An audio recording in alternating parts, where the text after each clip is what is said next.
Polipede works here. Do you remember chapter 100? In chapter 100, we are introduced to what a Logia fruit is. Even though the term Logia is not said, Smoker shows us what a Logia fruit actually does.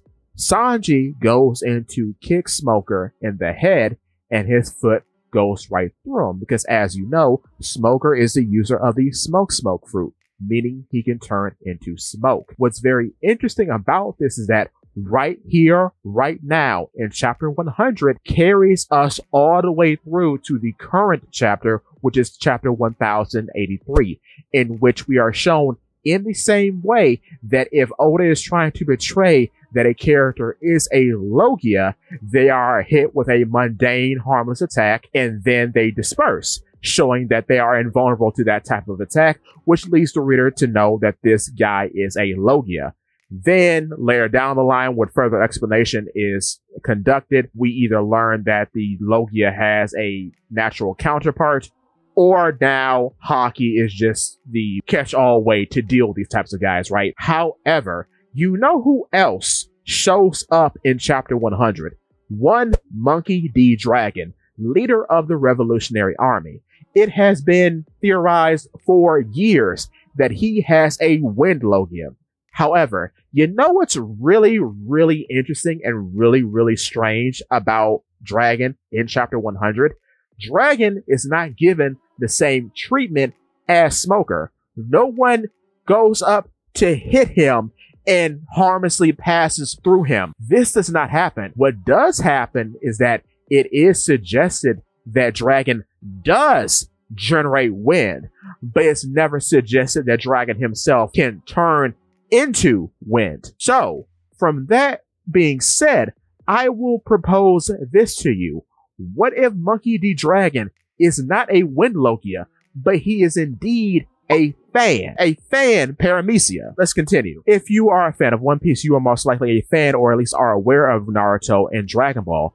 Dragon Ball started off as being a parody of Journey to the West, and a lot of concepts in Dragon Ball are taken from Journey to the West. Therefore, Dragon Ball is responsible for bringing a lot of those concepts into pop culture. What's very interesting about this is that One Piece has taken similar notes from Dragon Ball, but I think what Oda has done is that he has taken his inspiration, meaning going all the way back to Journey to the West, and then coming to his own conclusion. And we see this in, say, Zeus. Zeus is a talking flying cloud that has sentience that is usually the chosen vehicle for Big Mom. This also extends to Hera, another talking cloud with sentience, who is now the favorite vehicle for Big Mom. All of these are based off of Sun Wukong, who had a cloud vehicle, which was parodied by Goku in Dragon Ball. Additionally, I would say that to say this. Do you remember the Bancho fan? If you are a fan of Naruto, this is also a thing in Naruto, but it's called the Bancho Sen. Both of them are based off of the banana palm fan that is present in Journey to the West. Now, I would love to tell you that the banana palm fan has great significance in Journey to the West. However, the 5 sacred treasures, which include the banana palm fan, don't actually do anything as far as I know. I've looked around everywhere and it doesn't seem to have any sort of special abilities, nor does it aid Sun Wukong in any adventures or anything like that.